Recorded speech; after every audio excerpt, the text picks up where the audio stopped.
Hello student, welcome back to my channel Samrat academy. Student, जितने बच्चे class 10th में और 24 फरवरी को हिंदी का पेपर देने वाले उनके लिए वीडियो सबसे ज्यादा इंपॉर्टेंट है मेरे प्यारों। जो आज मैं हिंदी का एक ऐसा वायरल पेपर बताने वाला हूं जो कि 100% 24 फरवरी को आप लोगों के एग्जाम में बनने वाला है।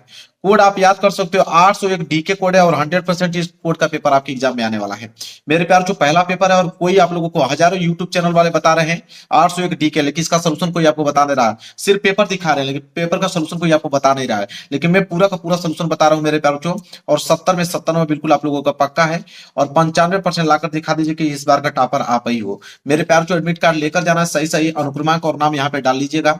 और जो समय दिया जाएगा मेरे प्यारों, जो समय दिया गया 3 घंटे 15 मिनट इस पेपर को हल करने के लिए। नीचे जब बढ़ेंगे मेरे प्यार तो निर्देश दिया गया। देखिए, निर्देश पढ़ना बहुत ही ज्यादा जरूरी है। निर्देश में बोला है यहाँ पे पहला पॉइंट कि प्रारंभ के 15 मिनट परीक्षार्थियों को प्रश्न पत्र पढ़ने के लिए निर्धारित है। मतलब कि 15 मिनट आप इस पेपर को पढ़ सकते हो, रीड कर सकते हो और 3 घंटे में इस पेपर को सॉल्व करने होंगे।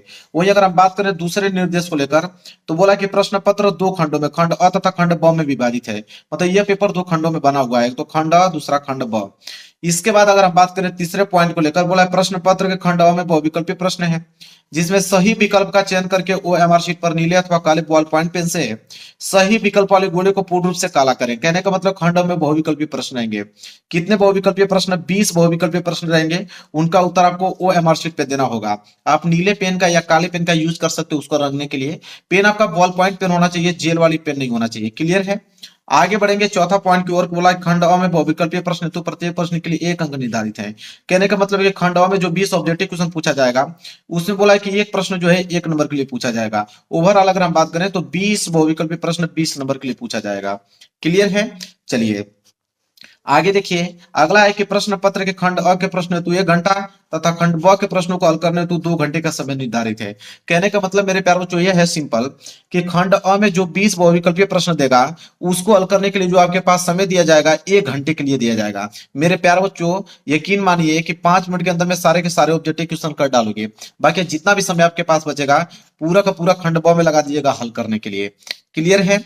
चलिए आगे बढ़ते हैं। देखिए लास्ट निर्देश है कि प्रत्येक प्रश्न के सम्मुख उनके निर्धारित अंक दिए गए हैं। मतलब हर एक प्रश्न के आगे आपको बताया गया होगा कि प्रश्न 1 नंबर का है, कि 2 नंबर का है, कि 4 नंबर का है, कि 6 नंबर का है। जितना भी नंबर को होगा हर एक प्रश्न के आगे लिखा हुआ मिलेगा। तो ये निर्देश था मेरे प्यार। जो पेपर यहां से स्टार्ट है, सबसे पहले आया है खंड अ, और खंड अ में मेरे प्यार जो ऑब्जेक्टिव क्वेश्चन रहेंगे। देखिए मेरे प्यारे बच्चों, बहुविकल्पीय प्रश्न यहाँ पे लिखा गया है वस्तुनिष्ठ प्रश्न। पहला प्रश्न देखिए, पहला प्रश्न कितने नंबर का है? 1 नंबर का। और पहला प्रश्न बहुत सिंपल है, याद कर लोगे तुरंत, यहीं पे याद हो जाएगा आप लोगों को। पूछा है कि रस मीमांसा के लेखक हैं। अब रस मीमांसा के लेखक कौन है? आचार्य रामचंद्र शुक्ल जी, गुलाब राय, भगवत शरण उपाध्याय, जयप्रकाश भारती। इन्हीं चारों ऑप्शनों में से कोई ना कोई एक ऑप्शन सही होगा। तो रस मीमांसा के लेखक कौन है? आपको भी मालूम है, आचार्य रामचंद्र शुक्ल जी हैं। तो पहला वाला ऑप्शन आपको ओएमआर शीट में, तो पहला वाला ऑप्शन को आपको क्या करना होगा? रंगना होगा मेरे प्यार बच्चों। तो रस मीमांसा के लेखक आचार्य रामचंद्र शुक्ल, भूलना नहीं है पेपर में, ठीक है। दूसरा प्रश्न देखेंगे। दूसरा प्रश्न है कि कृति कंकाल के लेखक हैं। तो कृति कंकाल के लेखक कौन है? जयशंकर प्रसाद, मुंशी प्रेमचंद्र, राम कुमार वर्मा, मैथिली शरण गुप्त। तो कंकाल के लेखक कौन है मेरे प्यार बच्चों? जयशंकर प्रसाद जी है। बात आपको भी मालूम होगा। इसका भी पहला वाला ऑप्शन ही क्या होगा? बिल्कुल राइट आंसर होगा। देखिए कितने प्यारे प्यारे प्रश्न पूछा गया इस पेपर में, और सारे प्रश्न आपको याद हो जाएंगे यहीं पे। अभी मैं याद करा दूंगा आप लोगों को कि ताकि एक भी प्रश्न छूटे ना, 20 में 20 ऑब्जेक्टिव क्वेश्चन करके आओ। शुक्ल युग की काल अवधि है, तो शुक्ल युग का डेट पूछा है कि काल अवधि कितनी मानी जाती है मेरे प्यार बच्चों। तो एक पहला वाला है 1850 से लेकर 1900, दूसरा है 1900 से लेकर 1920, तीसरा है 1919 से लेकर 1938, चौथा है 1938 से लेकर 1947। तो शुक्ल युग की काल अवधि मेरे प्यार बच्चों 1919 से लेकर 1938 तक मानी जाती है मेरे प्यार बच्चों। सी वाला प्रश्न इसका जो है ऑप्शन राइट आंसर हो जाएगा। कितना प्यारा है, शुक्ल युग की काल अवधि 1919 से लेकर 1929 तक, तुरंत बता दोगे मेरे प्यार बच्चों। चलिए फटाफट आगे बढ़ते हैं। चौथा प्रश्न देखिए क्या है। चौथा प्रश्न है शुक्ल युग के प्रसिद्ध उपन्यासकार हैं। तो शुक्ल युग के प्रसिद्ध उपन्यासकार इन चारों ऑप्शन में से कौन है?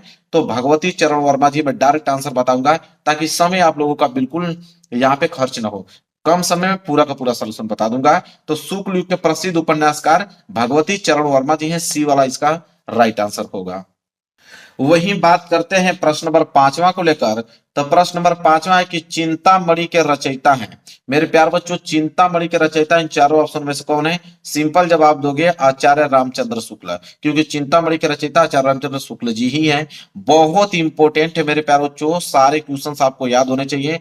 20 में 20 हमें चाहिए, एक भी प्रश्न छूटना नहीं चाहिए, क्योंकि सबका आंसर मैं बता रहा हूं आप लोगों को, यह ना कि पेपर में जाकर भूल जाए। ठीक है, चलिए आगे देखेंगे। प्रश्न नंबर 6 क्या है? प्रश्न नंबर 6 है कि ललित ललाम के रचयिता हैं। अब ललित ललाम के रचयिता इन चारों ऑप्शन में से मेरे प्यार बच्चों मतीराम जी हैं। सिंपल प्रश्न है, बहुत सिंपल है, आराम से याद हो जाएगा। ललित ललाम के रचयिता मतीराम। आगे बढ़ेंगे, प्रश्न नंबर 7वां देखेंगे। प्रश्न नंबर 7वां मेरे प्यार बच्चों क्या है, देखिए ध्यान से उसको। प्रश्न नंबर 7वां है आधुनिक काल की समय अवधि है। ठीक है, तो आधुनिक काल की समय अवधि कितनी मानी जाती है? तो 1843 ईस्वी से लेकर वर्तमान तक, अभी तक 1843 से लेकर अभी 2024 तक, अभी तक जो भी काल अवधि चलती आ रही है उसको हम लोग बोलते हैं आधुनिक काल की समय अवधि। ठीक है, शुक्ल युग की काल अवधि कितनी मानी जाती है? 1919 से लेकर 1938 तक, अभी पीछे प्रश्न आया था। ठीक है, आगे अगर हम बात करें प्रश्न नंबर 8वां को लेकर। प्रश्न नंबर 8वां मेरे प्यारे बच्चों, बिहारी किस युग के कवि हैं? बिहारी जो हैं वो किस युग के कवि है मेरे प्यारे बच्चों? इन चारों ऑप्शन में से बताइए। तो बिहारी की अगर हम बात करें तो रीति काल युग के कवि हैं। किस काल के? रीति काल युग के कवि हैं। बी वाला ऑप्शन जो है इसका राइट आंसर हो जाएगा। आगे बढ़ेंगे, प्रश्न नंबर 9, ये भी 1 नंबर के लिए ही प्रश्न है। क्या है? केशव दास काव्य धारा के कवि हैं। तो केशव दास काव्य धारा के कवि इन चारों ऑप्शन में से कौन है? तो रीति बुद्ध। क्या है? रीति बुद्ध। मेरे प्यारों जो पहला वाला ऑप्शन जो है बिल्कुल राइट आंसर हो जाएगा इसका। आगे बढ़ेंगे, देखेंगे प्रश्न नंबर 10वां। प्रश्न नंबर 10वां है कि निम्नलिखित में से शुक्लयुत्तर युग के लेखक कौन है? मतलब इन चारों ऑप्शनों में से शुक्लयुत्तर युग के लेखक कौन है मेरे प्यारे बच्चों? वह है आपके वासुदेव शरण अग्रवाल जी हैं। पहला वाला ऑप्शन जो है बिल्कुल राइट आंसर हो जाएगा। निम्नलिखित में से शुक्लोत्तर युग के लेखक कौन है? वासुदेव शरण अग्रवाल जी हैं। पहला वाला ऑप्शन। 10 प्रश्न क्लियर हो गया। चलिए आगे बढ़ेंगे प्रश्न नंबर 11 को लेकर। प्रश्न नंबर 11 है मेरे प्यारे बच्चों, देखिए क्या है कि हंसी हंसी भाजे देखी दुल्ह दिगंबर को, पाहुनी जे आवे हिमाचल के उछाव में। बोला है कि निम्नलिखित में रस है, मतलब इस पंक्ति में किस रस का प्रयोग किया गया है, यह प्रश्न पूछा है। तो हास्य रस का प्रयोग किया गया मेरे प्यारे बच्चों। किस रस का? हास्य रस का प्रयोग किया गया इस पंक्ति में। याद रखना, बहुत इंपॉर्टेंट प्रश्न है। आगे बढ़ेंगे, अगला प्रश्न देखेंगे मेरे प्यारे बच्चों, प्रश्न नंबर 12। देखिए प्रश्न नंबर 12 क्या है कि पीपर पात सरिस मंडोला उपयुक्त पंक्तियों में अलंकार है। मतलब इस पंक्ति में किस अलंकार का प्रयोग किया गया है? कि पीपर पात सरिस मंडोला में किस अलंकार का प्रयोग किया गया है? उपमा अलंकार का प्रयोग किया गया मेरे प्यारे बच्चों। पहला वाला ऑप्शन देखिए कितना सिंपल है, उपमा अलंकार का प्रयोग किया गया है। आगे बढ़ेंगे प्रश्न नंबर 13 को लेकर। प्रश्न नंबर 13 है कि सुनत सुमंगल बैन मन प्रमोद तनक पुलक भर, शरद स्वरोहु नैन तुलसी भरे स्नेह जल। कह रहा है कि इन पंक्ति के दूसरे और चौथे चरण में कितनी मात्राएं हैं? दूसरे मतलब यह वाला, चौथे मतलब ये लास्ट वाला, इसमें कितने मात्राएं हैं यह पूछा है। तो इनमें मात्रा जब आप गिनोगे तो 13 मात्राएं आपको देखने को मिलेगा। इसलिए पहला वाला ऑप्शन जो है वो बिल्कुल राइट आंसर हो जाएगा। आगे बढ़ेंगे प्रश्न नंबर 14 को लेकर। प्रश्न नंबर 14 कि सभी लोगों ने वह सुंदर दृश्य देखा, वाक्य भेद कीजिए। कहने का मतलब है कि सभी लोगों ने वह सुंदर दृश्य देखा, यह किस प्रकार का वाक्य है, यह प्रश्न पूछा गया है। तो सभी लोगों ने वह सुंदर दृश्य देखा, यह एक प्रकार का सरल वाक्य है, सिंपल सेंटेंस है। इसलिए पहला वाला ऑप्शन जो है इसका राइट आंसर हो जाएगा। वहीं अगर हम बात करें प्रश्न नंबर 15 को लेकर, तो प्रश्न नंबर 15 है कि वह खड़ा नहीं हो सकता, वह खड़ा नहीं हो सकता वाक्य का भाववाच्य रूप होगा। कहने का मतलब कि वह खड़ा नहीं हो सकता, अगर इस वाक्य को अगर हम भाव के रूप में व्यक्त करना चाहें तो किस प्रकार इसको करेंगे? चलिए ऑप्शन देखते हैं। तो इसका राइट आंसर हो जाएगा मेरे प्यारों जो ऑप्शन नंबर डी। प्रश्न क्या था कि वह खड़ा नहीं हो सकता, इसको भाववाच्य रूप में व्यक्त करना था। तो भाववाच्य रूप में हो जाएगा कि उससे उससे खड़ा नहीं हुआ जाता। ठीक है, यह हो जाएगा उसका भाववाची रूप। आगे अगर हम बात करें, अगला प्रश्न देखेंगे, प्रश्न नंबर 16। देखिए प्रश्न नंबर 16 क्या है कि यह बालक बहुत मेधावी है। यह बालक बहुत मेधावी है मेरे प्यारे बच्चों। और यह के नीचे आपको अंडरलाइन देखने को मिलेगा। यह पूछा कि यह क्या है, तो यह बालक बहुत मेधावी मेरे प्यारे बच्चों। इसका राइट आंसर हो जाएगा मेरे प्यारे बच्चों ऑप्शन नंबर सी। सर्वनामिक विशेषण है, एक वचन है, पुल्लिंग है, विशेष से बालक का बोध कराता है। बस सी वाला ऑप्शन जो है बिल्कुल राइट आंसर होगा, भूलिएगा मत एग्जाम में। आगे बढ़ेंगे, प्रश्न नंबर 17। देखिए भी बहुत सिंपल प्रश्न है। अनुचर शब्द में प्रयुक्त उपसर्ग है। अब अनुचर शब्द में प्रयुक्त उपसर्ग, उपसर्ग क्या होता है, जो आगे जुड़ता है। जैसे इसे क्या हो जाएगा, अनुधन चर हो जाएगा, तो अनु आपका क्या कहलाएगा, उपसर्ग कहलाएगा। इसलिए बी वाला ऑप्शन जो है बिल्कुल राइट आंसर हो जाएगा। देखिए कितना सिंपल है, प्यारा सा प्रश्न है। 18वां प्रश्न है, गंगा यमुना का समास विग्रह है। मेरे प्यारों, जो गंगा यमुना का समास विग्रह है, जब भी बीच में अगर इस तरह का योजक चिन्ह आ जाए, तो इस योजक चिन्ह का मतलब होता है और। क्या होता है, और होता है मेरे प्यारे बच्चों। तो हो जाएगा गंगा और योजक चिन्ह का मतलब और, फिर यमुना। गंगा और यमुना मतलब पहला वाला ऑप्शन जो है बिल्कुल राइट आंसर हो जाएगा मेरे प्यारे बच्चों, ए वाला ऑप्शन। ठीक है, क्लियर है, डाउट कोई नहीं होना चाहिए। आगे बढ़ेंगे, प्रश्न नंबर 19। देखिए क्या है, प्रश्न नंबर 19 है कि सुहाग शब्द का तत्सम रूप है। सुहाग शब्द का अगर हम तत्सम रूप अगर देखें तो सौभाग्य होता है। क्या होता है, सौभाग्य होता है। सी वाला ऑप्शन जो है इसका राइट आंसर हो जाएगा। सुहाग शब्द का तत्सम रूप सौभाग्य होता है। बहुत ही ज्यादा सिंपल है, तुरंत याद कर पाओगे आप इसको। चलिए मेरे प्यारे बच्चों, देख लेते हैं प्रश्न नंबर 20वां। देखिए प्रश्न नंबर 20वां क्या है, तद, जो कि पुल्लिंग है। तद शब्द का चतुर्थी विभक्ति एक वचन का रूप है। मेरे प्यारे बच्चों, तद जो शब्द है, अगर इस तद शब्द का अगर हम चतुर्थी विभक्ति एक वचन का रूप देखें तो कौन सा होगा, तो चतुर्थी विभक्ति एक वचन का रूप हो जाएगा तस्सय। क्या हो जाएगा मेरे प्यारे बच्चों, तस्सय हो जाएगा। और पहला वाला ऑप्शन जो है बिल्कुल राइट आंसर हो जाएगा। यहां तक किसी बच्चों को डाउट नहीं। 20 क्वेश्चन मैंने बता दिया, 20 में 20 आपके ऑब्जेक्टिव सही होने चाहिए। ठीक है, 5 मिनट के अंदर में सारे क्वेश्चन करके चले आओगे। चलिए आगे बढ़ेंगे, अगला प्रश्न देखेंगे मेरे। देखिए मेरे प्यारों, जो यहां से स्टार्ट होता है खंड ब। खंड अ तो समाप्त हो गया, 20 में 20 ऑब्जेक्टिव क्वेश्चन करके चले आइएगा। खंड ब और खंड ब वर्णात्मक प्रश्न। खंड ब कितने नंबर का रहेगा, 50 नंबर का वर्णात्मक प्रश्न पूछा जाएगा। एक भी प्रश्न छोड़ने वाला नहीं हूं, सारे प्रश्न का उत्तर बताने वाला मेरे प्यारे बच्चों। देखिए यहां से स्टार्ट होता है प्रश्न नंबर 21। प्रश्न नंबर 21 क्या है मेरे प्यारे बच्चों, थोड़ा ध्यान से देखेंगे।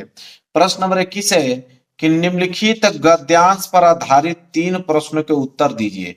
और 3 प्रश्न है, 2-2 नंबर के हिसाब से 6 नंबर आपको मिलेगा। गद्यांश है मेरे प्यारे बच्चों, 2 गद्यांश दिया रहेगा। एक आपका क वाला और नीचे अथवा कर कर एक आपको दिया है ख वाला। अब इन दोनों में से कोई एक ही आपको करना होगा एग्जाम में, लेकिन मैं दोनों आपको बताऊंगा। जो आपका आसान लगे वो याद करके जाइए और एग्जाम में करके आइए, जो आसान लगे। तो मैं क वाला करता हूं, क वाला थोड़ा पढ़ेंगे हम लोग। कि आज हम इसी निर्मल शुद्ध शीतल और स्वस्थ अमृत की तलाश में हैं, और हमारी इच्छा, अभिलाषा और प्रयत्न यह है कि वह इन सभी अलग अलग बहती हुई नदियों में अभी भी उसी तरह बहता रहे, और इनको वह अमर तत्व देता रहे, जो जमाने के हजारों थपेड़ों को बर्दाश्त करता हुआ भी आज हमारे अस्तित्व को कायम रखे हुए हैं और रखेगा। तो यह मेरे प्यारे जो गद्यांश है, इस गद्यांश के नीचे 3 प्रश्न हैं, जिसमें से अ वाला है कि उपयुक्त गद्यांश का संदर्भ लिखिए। और ये प्रश्न कितने नंबर के लिए, 2 नंबर का। तो संदर्भ पूछा है, चलिए हम लोग इसका उत्तर देखते हैं। अ वाला संदर्भ, तो सबसे पहले देखिए यहाँ पे मैं लिखा भी हूं कि प्रश्न 21 का अ, प्रश्न 21 का अ हेडिंग क्या है, संदर्भ। ठीक है, संदर्भ हेडिंग बनाने के बाद नीली पेन से लिखिएगा कि प्रस्तुत गद्यांश हमारी पाठ्य पुस्तक हिंदी के गद खंड में संकलित डॉक्टर राजेंद्र प्रसाद द्वारा लिखित भारतीय संस्कृति नामक निबंध से उद्धृत है। मतलब भारतीय संस्कृति नामक निबंध से उद्धृत है। और इसके लेखक की अगर हम बात करें तो डॉक्टर राजेंद्र प्रसाद जी हैं। तो ये डॉक्टर राजेंद्र प्रसाद जी को आप ब्लैक पेन से लिख दीजिएगा, हाईलाइटेड कर दीजिएगा, भारतीय संस्कृति को हाईलाइटेड कर दीजिएगा ताकि दिखने में अच्छा लगे। बस यही है आप लोगों का संदर्भ, और यहीं से आपका 2 नंबर बिल्कुल पक्का हो गया। संदर्भ में इतना ही लिखा जाता है कि किस चैप्टर से लिया गया, उस चैप्टर के लेखक का नाम बताइए, बस इतना ही होता है। क्लियर है मेरे प्यारे बच्चों? चलिए देखिए कितना सिंपल है, पूरा सॉल्यूशन लिखा हूं। इसके बाद दूसरा मेरे प्यारे बच्चों, इसके बाद दूसरा जो है कि गद्यांश के रेखांकित अंश के भाव स्पष्ट कीजिए। मतलब रेखांकित अंश की व्याख्या पूछा है। मतलब जहां तक अंडरलाइन किया गया, तो अंडरलाइन तो यहां से लेकर यहां तक किया गया है, और इसी का हमें व्याख्या बताना है। क्या है कि आज हम इसी निर्मल शुद्ध शीतल और स्वस्थ अमृत की तलाश में हैं। अब इसका हमें बताना है मेरे प्यारे बच्चों व्याख्या। और 2 नंबर ये भी है। कितने नंबर के लिए? 2 नंबर के लिए मेरे प्यारे बच्चों ये भी है। चलिए इसका व्याख्या देख लेते हैं मेरे प्यारे बच्चों। तो व्याख्या इस कदर है, देखिए ब वाला रेखांकित अंश की व्याख्या ब्लैक पेन से हेडिंग बना लीजिएगा और नीली पेन से लिखना प्रारंभ कीजिएगा। क्या लिखेंगे कि भारतीय संस्कृति रूपी विशाल सागर में आकर गिरने वाली इन नदियों में एक ही भाव से शुद्ध, स्वच्छ, शीतल तथा स्वादप्रद जल अमृत के समान प्रवाहित होता रहता है। इस जल में एक ही उदात्त भाव का समावेश है जो भारतीय संस्कृति को अमरता और स्थिरता प्रदान करता है।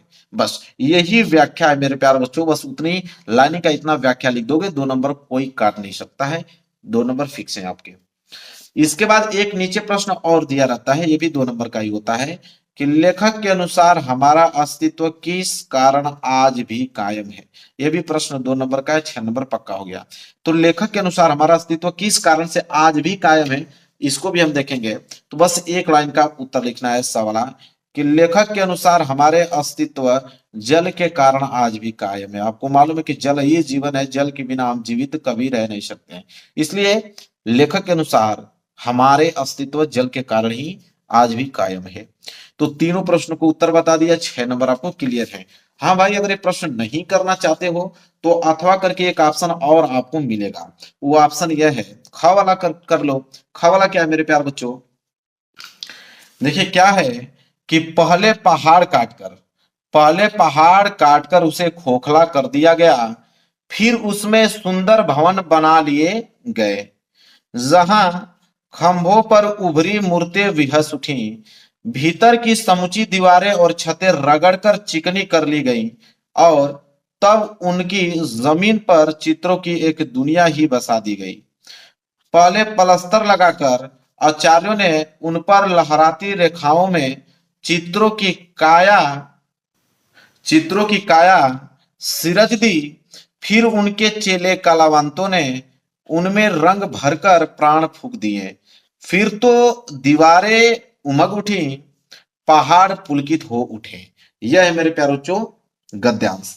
और इसके नीचे 3 प्रश्न इसमें भी दिया गया है। पहला है उपयुक्त गद्यांश का संदर्भ लिखिए, और ये प्रश्न कितने नंबर के लिए? 2 नंबर के लिए। तो चलिए इसका देखते हैं संदर्भ।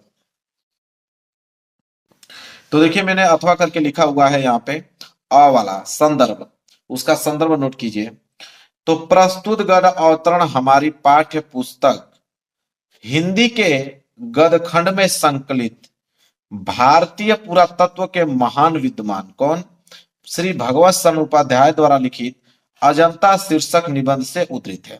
तो इसमें 2 ही चीज ध्यान रखना है। किस चैप्टर से लिया गया है? अजंता चैप्टर से लिया गया है। इसके लेखक कौन है? श्री भगवत सन उपाध्याय जी हैं।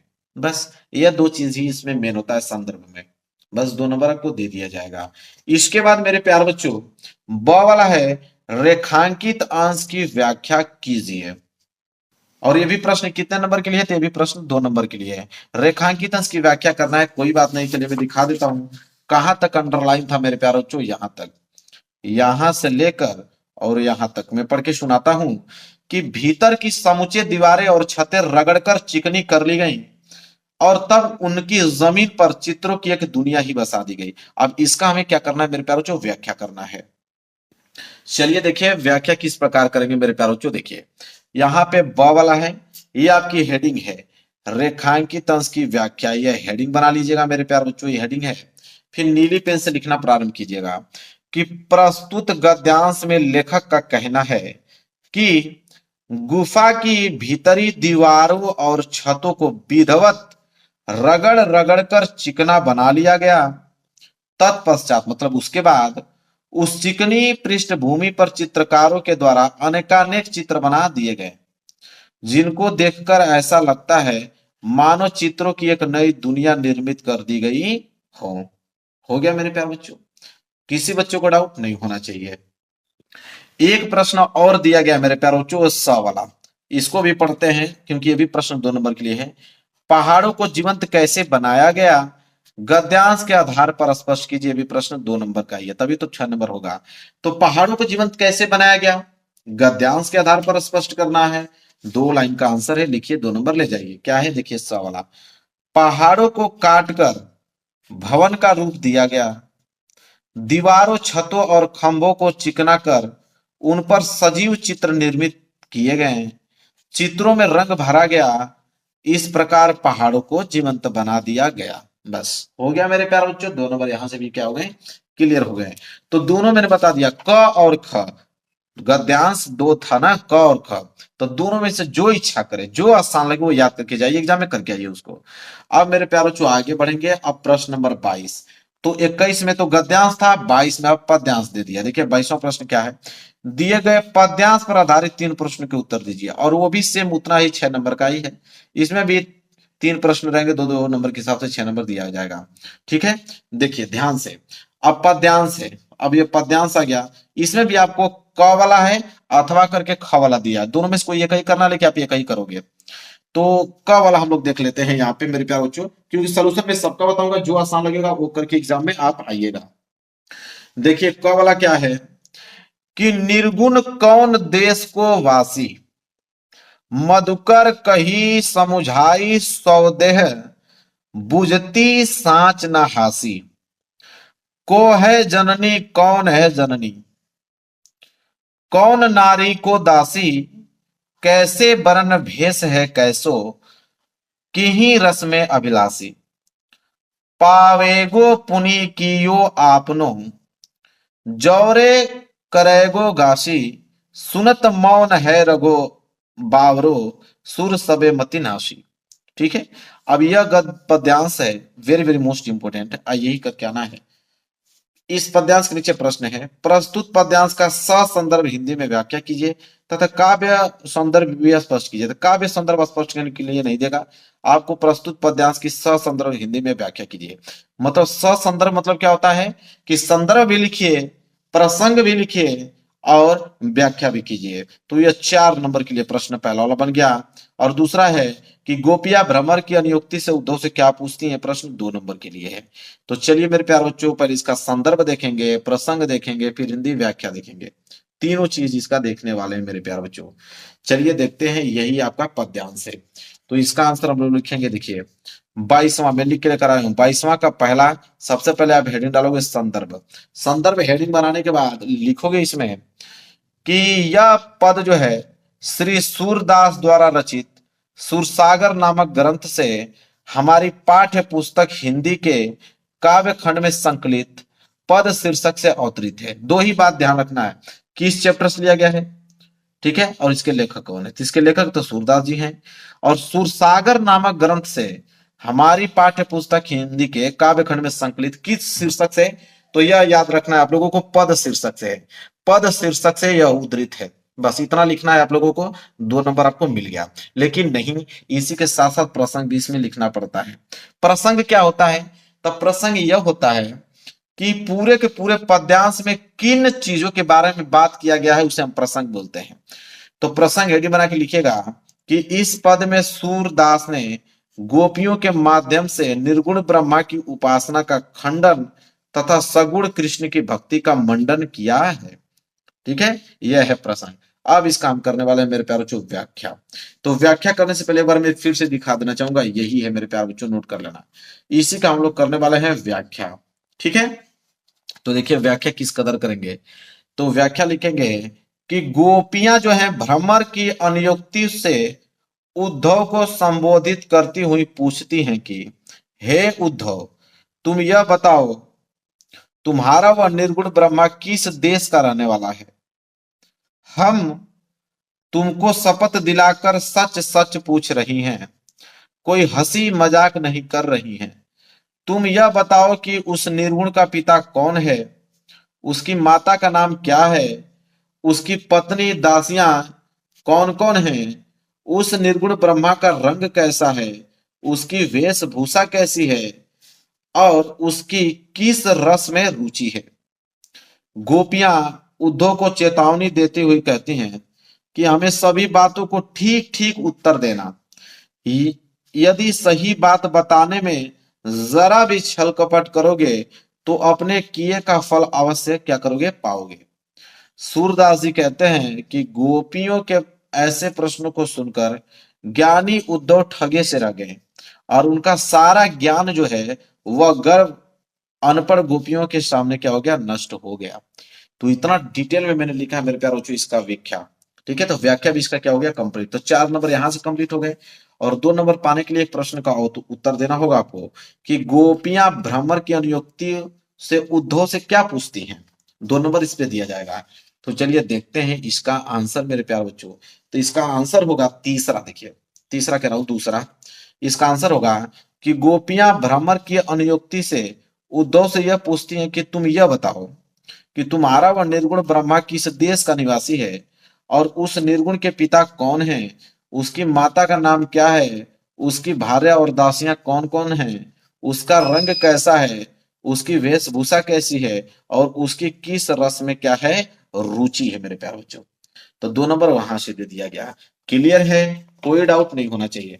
तो 22 का क आपने कर दिया। हाँ, अगर ये प्रश्न नहीं करना चाहते हो तो अथवा करके एक ख वाला दिया है उसको कर लेना। देखिए अथवा करके दिया है ना, अथवा करके आप लोगों का ख वाला दिया है। अगर वो नहीं करना चाहते तो ये वाला कर दो कि विश्वत रेखा को वासी जो जीता है नित हाफ हाफ कर, रखता है अनुराग अलौकिक, वह भी अपनी मातृभूमि पर। ध्रुववासी जो हिम में तम में जी लेता है कांप कांप कर, वह भी अपनी मातृभूमि पर कर देता है प्राण निछावर। ठीक है, तो इसको कर लीजिएगा। तो इसका भी सलूशन मैं बताऊंगा। इसके नीचे भी सेम वही प्रश्न। पहला, प्रस्तुत पद्यांश का ससंदर्भ हिंदी में व्याख्या कीजिए। इसका कोई मतलब है नहीं। तो प्रस्तुत पद्यांश का ससंदर्भ हिंदी में व्याख्या, तो ससंदर्भ मतलब आप संदर्भ लिखिए, प्रसंग लिखिए, साथ ही साथ इसका व्याख्या भी कीजिए।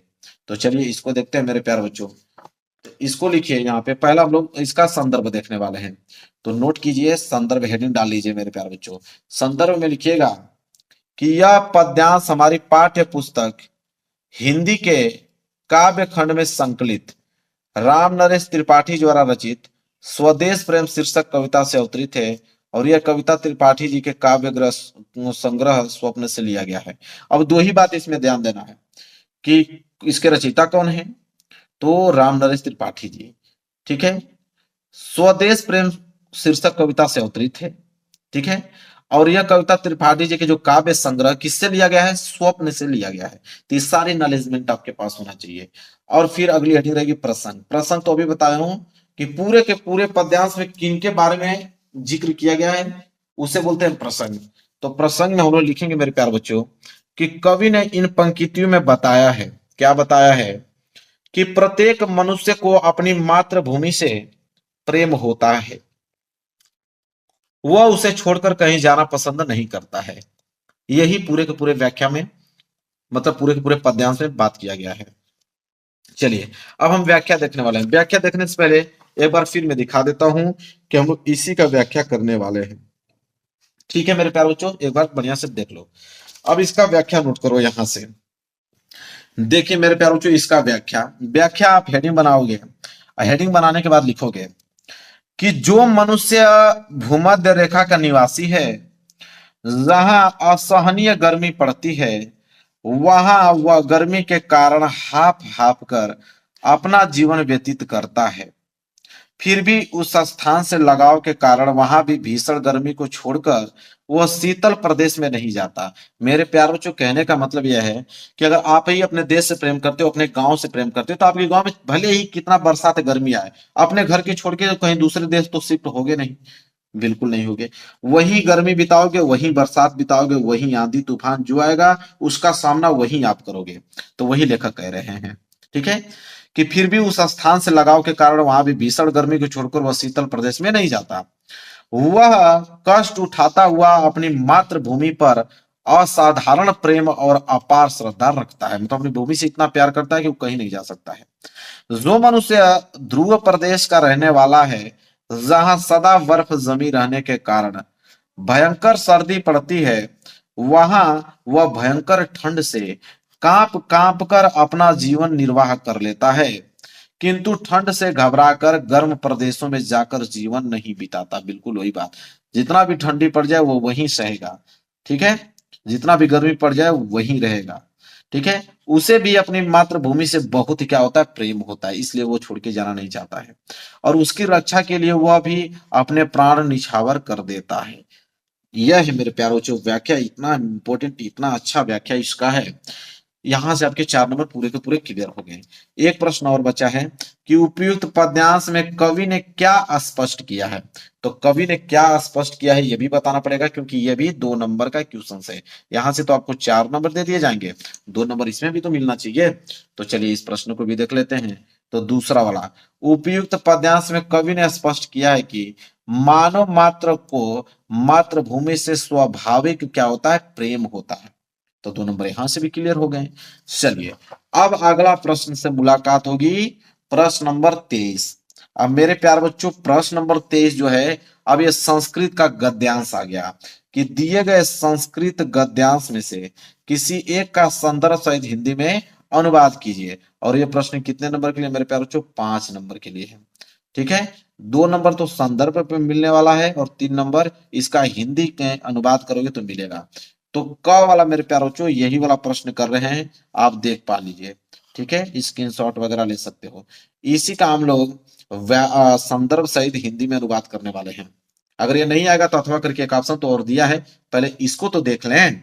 तो 23वां का क वाला, ये वाला करने वाला है, इयम नगरी विविध धर्माणम संगम अस्ति वाला, ठीक है। देखिए सबसे पहले, देखिए उत्तर 23, सबसे पहले हेडिंग आप डालोगे संदर्भ।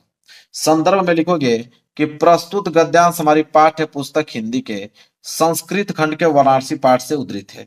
मतलब संस्कृत खंड से लिया गया है और वाराणसी चैप्टर से, संस्कृत खंड के वाराणसी चैप्टर से लिया गया है। वहीं बात करेंगे इसके प्रसंग। प्रसंग मैंने बताया ना कि पूरे के पूरे पद्यांश में, पूरे के पूरे गद्यांश में किनके बारे में बात किया गया मेरे प्यारों चो, उनके बारे में जिक्र किया जाता है। तो प्रसंग में लिखेंगे कि इस गद्यांश में वाराणसी की ऐतिहासिकता तथा अवस्थिति के विषय में बताया गया है। तो वाराणसी की ऐतिहासिकता क्या है, उसकी अवस्थिति के विषय में बस बताया गया है। इतना प्रसंग में आपको लिखना है। संदर्भ के नीचे तुरंत आपको प्रसंग लिखना है। अब हम अनुवाद करने वाले हैं, तो देख लीजिए, एक बार फिर दिखा देता हूं। अनुवाद से पहले यहां से लेकर यहां तक हम क्या करने वाले हैं, हिंदी में अनुवाद करने वाले हैं। एक बार स्क्रीनशॉट इसका ले लो। देखिए हिंदी में अनुवाद किस प्रकार करेंगे। अनुवाद हेडिंग बनाकर लिखिएगा आप लोग कि यह नगरी जो है विविध धर्मों के मिलन का स्थान रही है, अलग अलग धर्मों का स्थान रही है मिलने का। महात्मा बुद्ध, तीर्थकर, पार्श्वनाथ, शंकराचार्य, कबीर, गोस्वामी तुलसीदास और दूसरे बहुत से महात्माओं ने यहाँ का अपने विचारों को क्या किया है, फैलाया है। अर्थात हम कह सकते हैं अपने विचारों का प्रसार किया है। केवल दर्शन, साहित्य और धर्म में नहीं, अपितु कला के क्षेत्र में भी यह नगरी जो है विविध कलाओं और शिल्पों के लिए संसार में जो है प्रसिद्ध है। और यहाँ की रेशमी साड़ियां देश विशेष में सभी जगह पसंद की जाती हैं। बस मेरे प्यारे बच्चों, इसका हिंदी में अनुवाद बता दिया। पूरे के पूरे नंबर आपको दे दिए जाएंगे, 1 नंबर नहीं काटा जाएगा। हाँ, अगर क वाला नहीं करना चाहते हो तो अथवा करके एक ऑप्शन और दिया है, चलिए उसको देखते हैं। वो ऑप्शन मेरे प्यारे बच्चों ख वाला। और क वाला नहीं आएगा तो यहां से लेके यहां तक आपका ख वाला है, आप ख वाला कर लीजिए, बात खत्म। ऐसा कर्म विरड़ा संस्कृति, यहां से लेकर मेरे प्यारे बच्चों उपासका तक, ये पूरे के पूरे जो आप गद्यांश देख रहे हो इसका ससंदर्भ हिंदी में अनुवाद करना है। तो चलिए इसका आंसर देखते हैं। तो इसके लिए सबसे पहले हम लोग संदर्भ देखेंगे, फिर प्रसंग देखेंगे, फिर अनुवाद देखेंगे। तो देखिए मैंने यहाँ पे लिखा भी हूँ अथवा। अथवा करके पहला संदर्भ मैंने हेडिंग बनाया है, आप भी बनाइए संदर्भ। प्रस्तुत गद्यांश हमारी पाठ्य पुस्तक हिंदी के संस्कृत खंड के भारतीय संस्कृति नामक पाठ से क्या है उद्धृत है। मतलब भारतीय संस्कृति चैप्टर से लिया गया है संस्कृत खंड के। क्लियर है। अब हम बात करेंगे प्रसंग को लेकर। प्रसंग तो मैंने ऑलरेडी जिक्र कर चुका हूं कि प्रसंग क्या होता है। तो प्रसंग में लिखिएगा कि प्रस्तुत गद्यांश में हमारी संस्कृति को कर्मवीरों की संस्कृति बताया गया, मतलब हमारी संस्कृति को कर्मवीरों की संस्कृति बताया गया है। अब यहाँ पे आप हेडिंग बनाओगे अनुवाद और अनुवाद लिखोगे। तो अनुवाद बताने से पहले एक बार मैं फिर दिखाना चाहूंगा इसको कि भाई देख लो एक बार, यही है, इसका स्क्रीनशॉट ले लो, इसी का हम लोग हिंदी में अनुवाद करने वाले हैं। तो देखिए अनुवाद हेडिंग बना लीजिएगा और हेडिंग बनाने के बाद अनुवाद लिखिएगा क्या कि यह कर्म में संलग्न रहने वालों, जिसे कर्मवीरों की संस्कृति है, यहाँ कर्म करते हुए 100 वर्षों तक जीने की इच्छा करनी चाहिए। यह इसी घोषणा है, पहले कर्म बाद में फल। यह हमारी संस्कृति का क्या है मेरे प्यारों जो नियम है कि पहले कर्म कीजिए बाद में फल आपको दिया जाएगा। इस समय जब हम लोग राष्ट्र के नव निर्माण में लगे हुए हैं, निरंतर काम करना ही हमारा प्रधान कर्तव्य है। अपने परिश्रम का फल भोगने योग्य है, दूसरे का श्रम का शोषण त्यागने योग्य है। यही उसका मेरे प्यारों जो हिंदी में क्या है अनुवाद है। क्लियर है। चलिए ये भी प्रश्न बहुत अच्छे से मैंने आप लोगों को बता दिया। अब बारी आया प्रश्न नंबर 24 को लेकर। प्रश्न नंबर 24 क्या मेरे प्यारों बच्चों कि दिए गए संस्कृत पद्यांश में से किसी एक का संदर्भ सहित हिंदी में अनुवाद कीजिए। और यह प्रश्न 5 नंबर के लिए, 2 नंबर संदर्भ और 3 नंबर इसके अनुवाद पे। तो यहाँ पे क वाला है मेरे प्यारे बच्चों, यहां से मैं दिखा देता हूँ, स्क्रीन शॉट ले लो। इसका हमें मेरे प्यारे बच्चों हिंदी में संदर्भ सहित अनुवाद बताना है, इसका क वाला क। ठीक है, प्रश्न नंबर 24 का क। तो चलिए सबसे पहले इसका संदर्भ देखते हैं, फिर प्रसंग देखते हैं, फिर इसका अनुवाद देखेंगे। चलिए नोट कीजिए मेरे प्यारे बच्चों। तो देखिए प्रश्न नंबर 24 उसका हमने यहाँ पे क वाला करने वाला हूँ। क्या है, सबसे पहले आप संदर्भ डालोगे ब्लैक पेन से, लिखोगे कि प्रस्तुत श्लोक हमारी पाठ्य पुस्तक हिंदी के संस्कृत खंड के जीवन सूत्राणु पाठ से उद्धृत है। मतलब जीवन सूत्राणु पाठ से उद्धृत है। ठीक है, और संस्कृत खंड से लिया गया है। बस इतना ही आपको लिखना है संदर्भ में। इसके बाद मेरे प्यारों जो प्रसंग, देखिए प्रसंग में आप क्या लिखोगे, मैंने प्रसंग ऑलरेडी बता चुका हूं आपको। प्रसंग में लिखेंगे कि इन श्लोकों में यक्ष और प्रश्नों युधिष्ठिर के उत्तरों के माध्यम से माता पिता इत्यादि के मतों को दर्शाया गया है। मतलब कि यक्ष जो है प्रश्न पूछते हैं, युधिष्ठिर उनका जवाब देते हैं, और उन्हीं के माध्यम से माता पिता के मतों को दर्शाया गया है इस पूरे के पूरे पद्यांश में। क्लियर है। चलिए मेरे प्यारे बच्चों, अब हम अनुवाद देखने वाले हैं। अनुवाद देखने से पहले एक बार मैं फिर दिखा देता हूँ, यही है वह पद्यांश जिसका हम अनुवाद करने वाले हैं। मेरे प्यारे बच्चों, अनुवाद ब्लैक पेन से हेडिंग बना लीजिए और लिखेंगे कि यक्ष जो है युधिष्ठिर से पूछता है। क्या पूछता है भाई, कि भूमि से महान क्या है, आकाश से ऊंचा कौन है, वायु से अधिक शीघ्रगामी क्या है, तिनके से अधिक दुर्बल क्षीण बनाने वाली क्या है। ठीक है, तो मेरे प्यारे बच्चों उन्हीं के प्रश्न को यक्ष युधिष्ठिर से पूछते हैं। तो अगली लाइन एक लाइन छोड़ के लिखिएगा कि युधिष्ठिर उत्तर देता है। क्या देता है भाई उनके प्रश्नों का उत्तर, कि पृथ्वी से अधिक अगर हम बात करें भारी जो है माता है, आकाश से अधिक ऊंचा की अगर हम बात करें तो पिता है, वायु से अधिक शीघ्रगामी जो है वो मन है, और तृण से अधिक दुर्बल बनाने वाली वो चिंता है। यह मेरे प्यारे बच्चों इसका क्या है अनुवाद है। क्लियर है। चलिए मेरे प्यारे बच्चों ये भी हो गया। हाँ, अगर क वाला नहीं करना चाहते हो आप एग्जाम में, कोई दिक्कत नहीं है। अथवा करके एक दिया है ख वाला। ठीक है, मरणम मंगलम यत्र विभूति स विभूषणम वाला। ठीक है, यहां तक इसको तैयार कर लो। 2 लाइन का है, इसमें आप लोगों को कम मतलब याद करना पड़ेगा। इसमें देखिए क्या है, तो दोनों में से जो आपको आसान लगेगा। मैं तो कहूंगा कि सिंपल ये भी हो सकता है, ये भी अब आपके ऊपर डिपेंड करता है। तो देख लीजिए ख वाला मेरे प्यारे बच्चों, तो इसका उत्तर देखिए ख वाला। ख वाला में सबसे पहले आप हेडिंग डालोगे संदर्भ। संदर्भ हेडिंग बनाने के बाद लिखोगे कि प्रस्तुत श्लोक हमारी पाठ्य पुस्तक हिंदी के संस्कृत खंड के वाराणसी पाठ से उद्धृत है। मतलब वाराणसी चैप्टर से लिया गया है, सिंपल।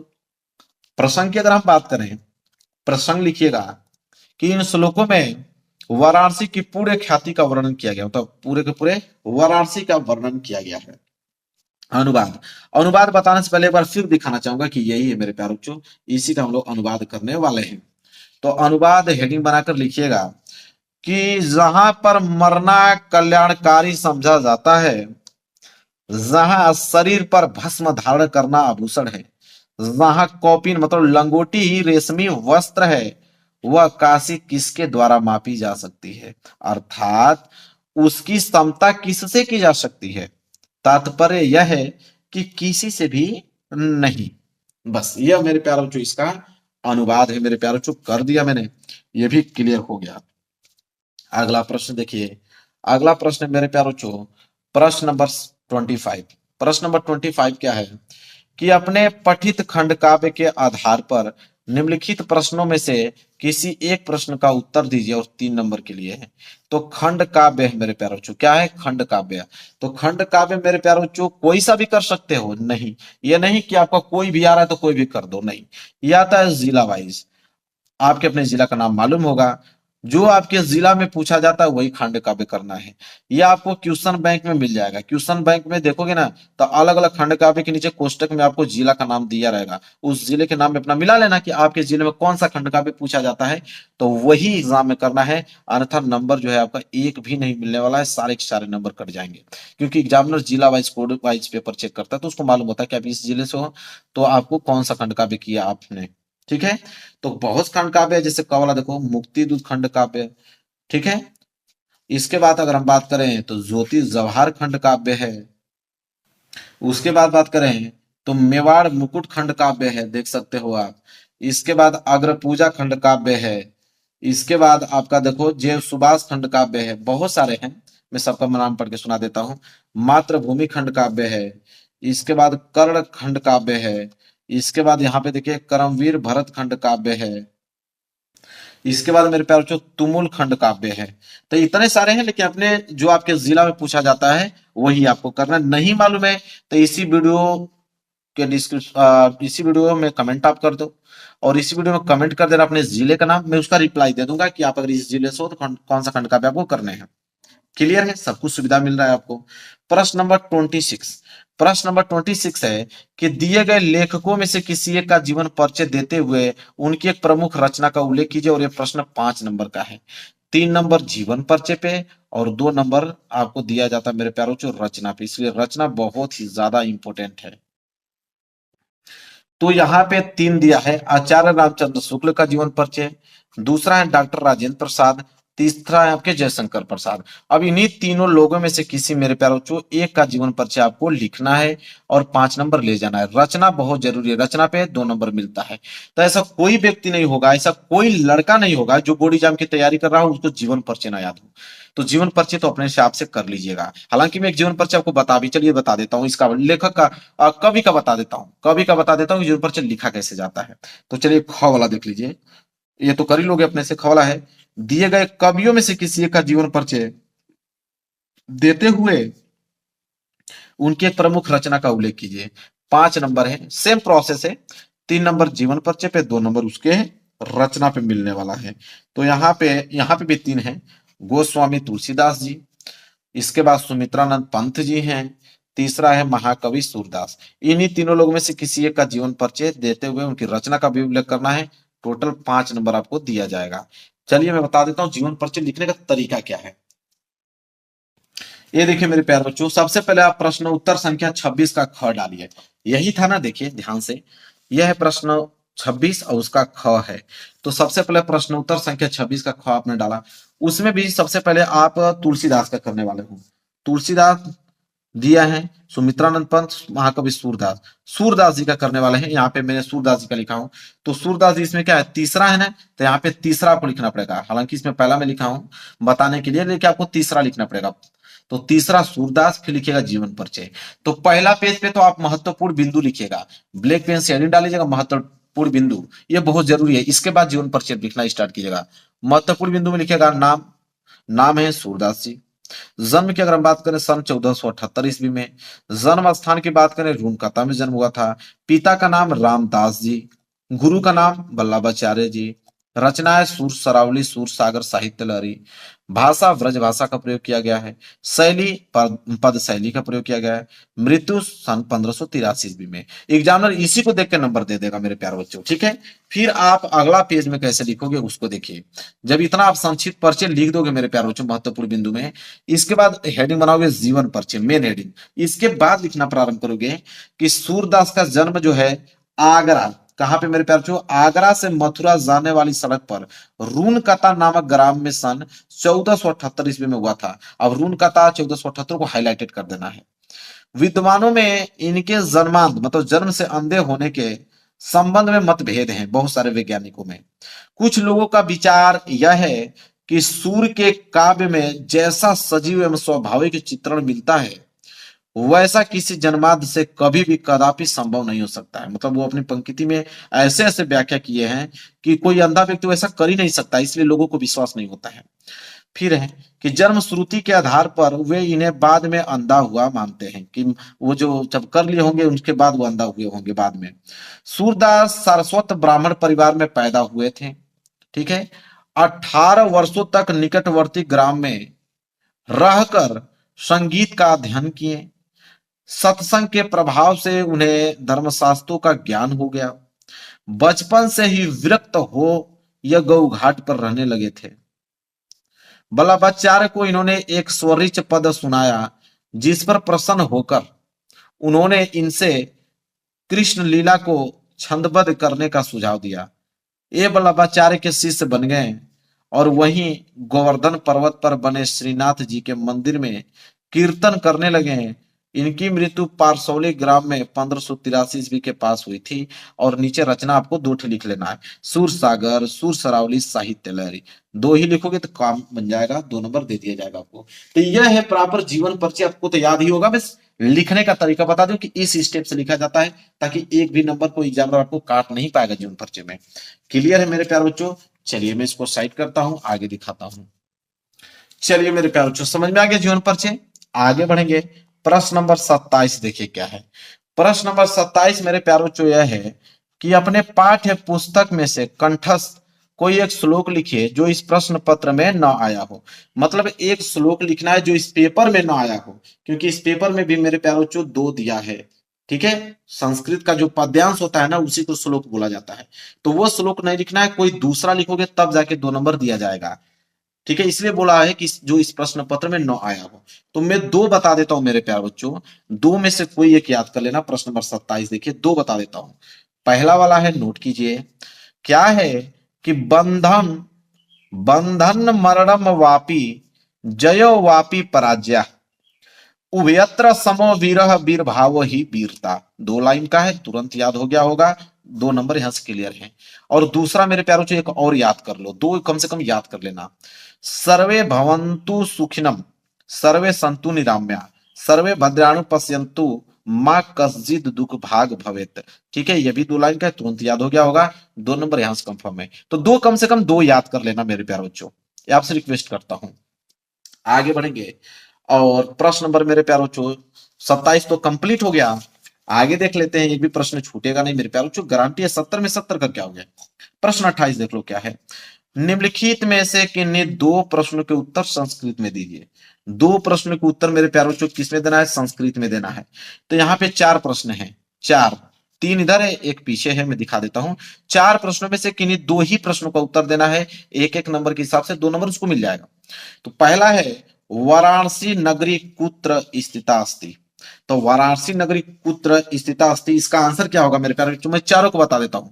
तो पहले का आंसर होगा वाराणसी नगरी गड्यगाया कुल स्थिता अस्ति, यह पहले का आंसर है। वहीं अगर हम दूसरे बात करें, चंद्रशेखर क आसित, चंद्रशेखर क आसित, इसका उत्तर क्या होगा संस्कृत में, तो आप लिखिएगा चंद्रशेखर प्रसिद्ध क्रांतिकारी देशभक्त आसित, यह उसका आंसर होगा। वहीं तीसरा देख लीजिए, भारतीय संस्कृति मूलम किमस्ति, इसका बताइए संस्कृत में उत्तर। तो आप लिखिएगा विश्वस्य अस्त्रटा ईश्वर एक एव इति भारतीय संस्कृति मूलम अस्ति। ठीक है, बस 2 नंबर यहां से मिल गया मेरे प्यारे बच्चों। एक प्रश्न और इसका है, हालांकि 2 ही करने हैं, मैं चारों को बता रहा हूं। मैं कहा ना, मैं पूरा फुल इसका सोल्यूशन कराने वाला हूं। देखिए चौथा है वीरा केन पूजते। अब वीरा केन पूजते मेरे प्यारो बच्चों, तो इसका क्या आंसर होगा? तो इसका उत्तर लिखिए मेरे प्यारो बच्चों, इसका उत्तर होगा वीरा वीरेन पूजते। वीरा वीरेन पूजते। बस यहां तक हो गया कंप्लीट मेरे प्यारो बच्चों। किसी बच्चे को डाउट नहीं होना चाहिए। क्लियर है? चलिए आगे बढ़ते हैं मेरे प्यारो बच्चों। देख लो अगला प्रश्न नंबर 29। प्रश्न नंबर 29 क्या है कि निम्नलिखित में से किसी एक विषय पर निबंध लिखिए 7 नंबर के लिए। 7 नंबर के लिए मेरे प्यार किसी एक विषय पर निबंध लिखना है। पहला है भारत में आतंकवाद का कारण और निवारण बताइए। दूसरा है जनसंख्या वृद्धि के कारण लाभ और हानि बताइए। तीसरा है वृक्षारोपण और चौथा है विज्ञान के चमत्कार। अब मेरे प्यार बच्चों इन चारों में से कोई एक निबंध लिखना है जिसको आपको दिलाएगा 7 नंबर। मेरे प्यारे बच्चों मेरे यूट्यूब चैनल पे निबंध आपको मिल जाएगा पूरा एकदम डिटेल, और निबंध लिखने का ट्रिक भी मैंने बता रखा है। तो निबंध कैसे लिखा जाता है बोर्ड एग्जाम में आप सर्च कर लीजिएगा, बाई सम्राट अकेडमी आपको मिल जाएगा। निबंध में दो बातों का अच्छा से ध्यान रखा जाता है। पहली हेडिंग प्रस्तावना का, वो आपका छूटना नहीं चाहिए। पहली हेडिंग प्रस्तावना होनी चाहिए और एकदम बिल्कुल एक्यूरेट सही याद होना चाहिए प्रस्तावना। इसके बाद लास्ट हेडिंग की अगर हम बात करें तो उपसंहार। उपसंहार लास्ट हेडिंग होनी चाहिए, वो भी आपका बिल्कुल सही सही याद होना चाहिए। दो हेडिंग अगर आपको याद है, बीच में आप कुछ भी बना के लिख दो कोई फर्क नहीं पड़ता, एग्जाम में दो ही हेडिंग को ध्यान देता है, एक प्रस्तावना एक लास्ट का उपसंहार। अगर यह दिख गया और आपने सही लिखा है, पूरे के पूरे 7 में 7 मार्क्स देगा। 1 नंबर आपको काटने वाला नहीं है मेरे प्यारों, जो समझ लो 1 नंबर कटने वाला आप लोगों का नहीं है। तो वहां पे आप सर्च कर लेना मेरे प्यारों चो। हालांकि मैं यह वाला प्रश्न आपको बता देता हूँ, प्रश्न नंबर 30वां। ठीक है, 30वां प्रश्न क्या है उसको थोड़ा ध्यान से देखेंगे। 30वां प्रश्न है कि अपने क्षेत्र में व्याप्त गंदगी के कारण उत्पन्न डेंगू और मलेरिया जैसी भयंकर बीमारियों की जानकारी किसी दैनिक पत्र के संपादक को देते हुए पत्र लिखे। अगर ये नहीं करना चाहते हैं तो अथवा करके एक ऑप्शन और आपको मिलेगा कि बिजली समस्या के निराकरण हेतु अपने जिले के बिजली विभाग को एक पत्र शिकायती पत्र लिखे। 4 नंबर के लिए प्रश्न है, दोनों में से कोई एक ही करना है। तो एक बता देता हूं मैं नीचे वाला कि बिजली समस्या के निराकरण हेतु अपने जिले के बिजली विभाग को कैसे एक शिकायती पत्र लिखोगे। ठीक है, 4 नंबर कैसे आपको मिलेगा उसको देखिए। सबसे पहले लिखने का तरीका मेरे प्यार बच्चों है कि सबसे पहले आप लिखिए सेवा में। बिजली विभाग को लिख रहे हैं तो आप लिखिए बिजली विभाग, कामा लगा दीजिए। यहाँ पे भी आपको कामा लगाना, सेवा में कामा, बिजली विभाग उसके नीचे फिर कामा, जहां के भी एड्रेस है मेरठ के हैं तो मेरठ। आप हेडिंग ब्लैक पेन से बनाइए विषय, मतलब किसके बारे में शिकायती पत्र लिख रहे हैं विषय। तो विषय में आप लिखिएगा बिजली की अनियमित आपूर्ति, मतलब डेली बिजली हमारे गांव में नहीं आती है, इसके लिए हम लोग क्या लिख रहे हैं, शिकायती पत्र लिख रहे हैं बिजली विभाग को। इसके बाद मेरे प्यारों बच्चों आप लिखिएगा मान्यवर या महोदय, कुछ भी लिख सकते हो। फिर कामा लगाने के बाद लिखिएगा हम जैन नगर कॉलोनी के निवासी आपका ध्यान बिजली समस्या की ओर आकर्षित कराना चाहते हैं। पानी तथा अन्य कार्यों के लिए बिजली की सर्वाधिक आवश्यकता ग्रीष्म काल में ही होती है मेरे प्यारे बच्चों, और हम सब अप्रैल के प्रारंभ से ही अनुभव कर रहे हैं कि भरपूर गर्मी प्रारंभ होने से ही पूर्व ही बिजली की आपूर्ति कम हो गई। अभी गर्मी स्टार्ट हुआ ही नहीं है लेकिन लाइन कटना चालू हो गया है। बिजली जीवन की मूलभूत आवश्यकता है, कोई भी लोकप्रिय सरकार इसकी उपेक्षा नहीं करती। हमारी कॉलोनी में बिजली आपूर्ति प्रारंभ और बंद होने का कोई समय निर्धारित नहीं है। हमारी कॉलोनी में से एक प्रतिनिधि मंडल इस संबंध में बिजली आपूर्ति अधिकारी से भी मिला था और उन्हें 1 सप्ताह में बिजली आपूर्ति बढ़ाने का वचन दिया था। खेद है कि आज 3 सप्ताह व्यतीत हो जाने पर भी कोई कार्यवाही संबंध में नहीं हुई है। मतलब पहले वहां से मिल चुके थे, उन्होंने कहा ठीक है हम कर देंगे सही, लेकिन किए नहीं। इस स्थिति में आपसे हमारा निवेदन है, हम विनम्र निवेदन करते हैं आपसे कि कृपया हमारी समस्या की ओर ध्यान दें और इसका शीघ्र समाधान कराएं। यदि बिजली आपूर्ति किया जा सकता है तो शीघ्र कार्यवाही की आशा में तुरंत बढ़ाना संभव नहीं हो तो कम से कम उसका समय तो निर्धारित किया जा सकता है। कम से कम एक समय तो दे दीजिए कि हाँ भाई इतने दिन बाद हम बिजली आपको नियमित रूप से देना चालू कर देंगे। शीघ्र कार्यवाही की आशा में, यहाँ पे आप लास्ट में डेट आप जरूर डाल लीजिएगा। इसके बाद हम हैं आपके जैन नगर निवासी, कुछ लोगों का यहाँ पे आप लोगों का सिग्नेचर लगेगा, कुछ लोगों का यहाँ पे सिग्नेचर मतलब अपने से ही कर लीजिएगा। क्लियर है? डेट यहाँ पे लिख दीजिएगा। कंप्लीट हो गया मेरे प्यार बच्चों, बिल्कुल संपूर्ण रूप से क्या हो गया, कंप्लीट हो गया। और इस पेपर का पूरा मैं सोल्यूशन मेरे प्यारे बच्चों करा दिया। कोड याद कर लो, 801 डी के मेरे प्यारे बच्चों कोड है, और 100% ये पेपर बनने वाले हैं, और 70 में 70 नंबर बिल्कुल आप लोगों का पक्का होने वाला है। इतना डिटेल में कौन सोल्यूशन आपको बताएगा, पूरा का पूरा सोल्यूशन बता दिया हूँ। वीडियो को लाइक कर देना, चैनल पे नए हो चैनल को जरूर सब्सक्राइब कर लेना मेरे प्यारे बच्चों। मिलेंगे एक प्यारे से नेक्स्ट वीडियो में, तब तक के लिए धन्यवाद।